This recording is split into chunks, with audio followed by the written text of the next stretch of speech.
Good morning. What up, Dan and Amy? So we talked about this a bit yesterday, this back and forth between Andy McCarthy over at National Review Online and Utah Senator Mike Lee about conservatism in the Trump era. Mike Lee coining the phrase principled populism, and Andy McCarthy saying that is a contradiction in terms. And me siding with Andy McCarthy in that debate. It's very reminiscent to me of trying to kind of redefine something that doesn't need redefinition, meaning conservatism, just the way that George W. Bush added the compassionate adjective to conservatism, which is redundant. It's not about just the phraseology, it's about the explanation, and maybe that's where we fall down with respect to articulating conservative principles, the policies that flow from them, and the benefits to them. But for more on this discussion, we're pleased to be joined by the aforesaid Andy McCarthy, former federal prosecutor and a contributor to National Review Online. As I mentioned, Andy, thanks for joining us again. Appreciate it.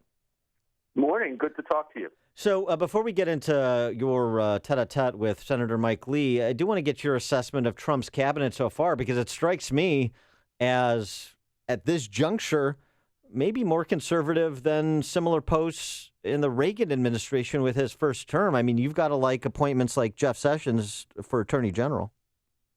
Yeah, I think Sessions is a terrific appointment, and I'm hoping because of, his, as I've said, my only hesitation about Sessions at Justice is that he'll be so missed in the Senate, where he really did some pretty essential and singular work, especially on immigration. But I do think, given that immigration is such a concern, and it's something that that was fundamental, I think, to Trump's campaign, my argument for years has been a lot of the immigration problem goes away if we just enforce the laws that we have on the books, which doesn't require anything like mass deportations. It simply means creating a climate so that people who act lawlessly are punished, especially the worst offenders. And most important, you create an environment where would-be offenders think twice about whether it's a good idea to come to the United States. So, I just think with that one change, which is a crucial change, a lot of improvement will be seen on that front. Do you think Attorney General Jeff Sessions will go after Hillary Clinton or the Clinton Foundation? I think he'll let the FBI do its work. And what that will mean, and this is a crucial difference, Amy, right now, in connection with the emails investigation, what we saw was the spectacle of the FBI and the Justice Department working at cross purposes. So the FBI is trying to do a critical investigation without the basic tools that they're permitted to have in every investigation, like the grand jury to subpoena evidence. And what you saw is this farce of everybody who got close to criminal liability was given immunity. So you have people given immunity all over the place, but nobody gets prosecuted. I think what you'll see is the FBI will be allowed to pursue the case as it should, and it will get help from the Justice Department instead of being battled with over basic things. And if the case gets to a point where it looks like there's something there, I would certainly recommend that they appoint a special prosecutor or an independent counsel, but it's got to be somebody with true independence and integrity that will be accepted that way on both sides of the aisle. Otherwise, it doesn't work. Do you think Sessions should ask for Comey's resignation? I don't feel comfortable weighing in on that because Comey's a friend of mine. Okay. And I think very highly of him.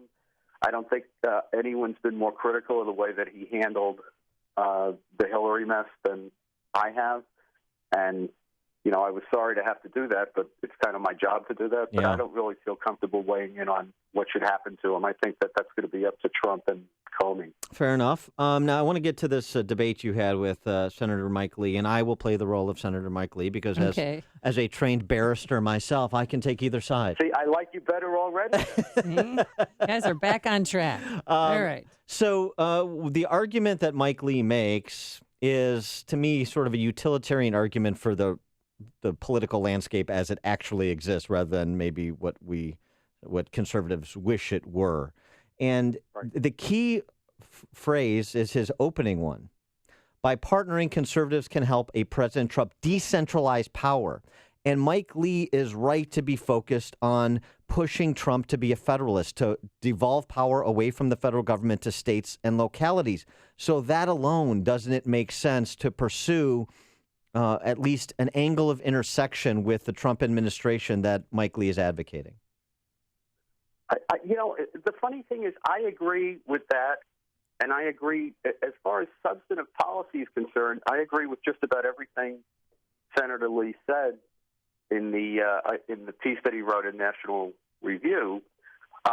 My contention simply is that it's not populism; it's conservatism, and I applaud it. But in many ways, I think it's kind of the opposite of populism. I understand that why he would want to tap into what's at least in the media being referred to as if it were the populist moment. I think that's grossly overstated.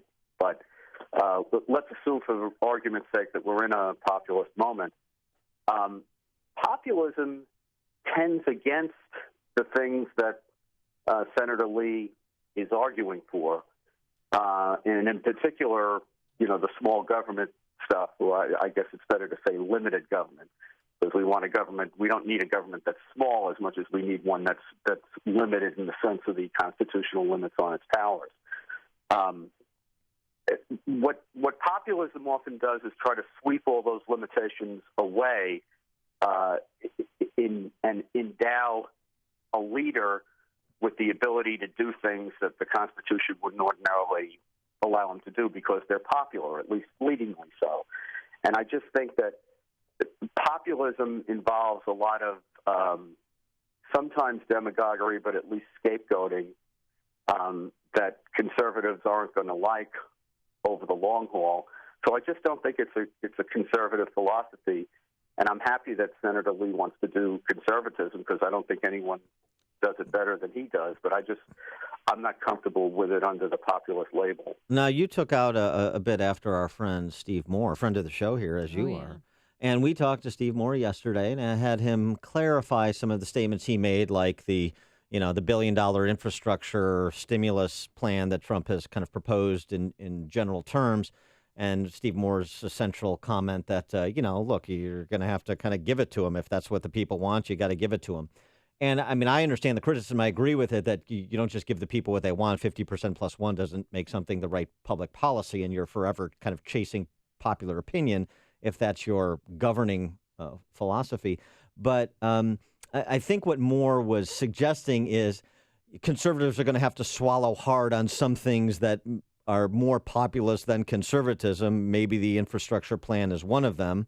But the kind of the balance of everything Trump's going to do is going to be in the direction of things conservatives would like, but there are going to be elements that you're just not going to like. And it was more a description of what's going to happen than necessarily a normative statement on what should happen.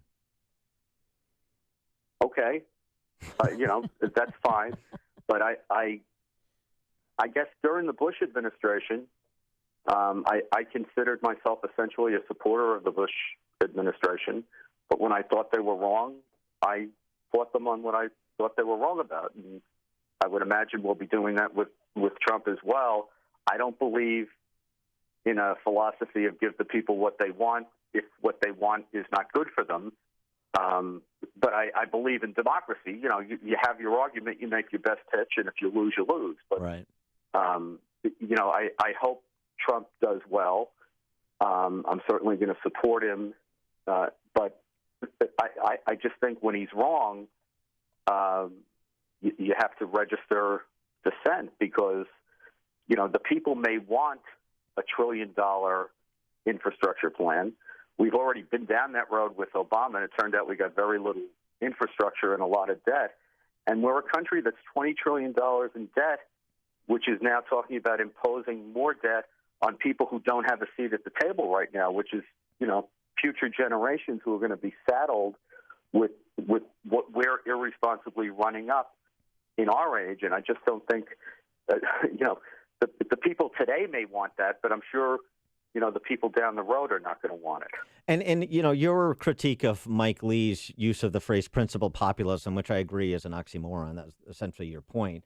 Does it come from a place, as Emerson said, first the language is corrupted and then the populace is, that these words we use matter.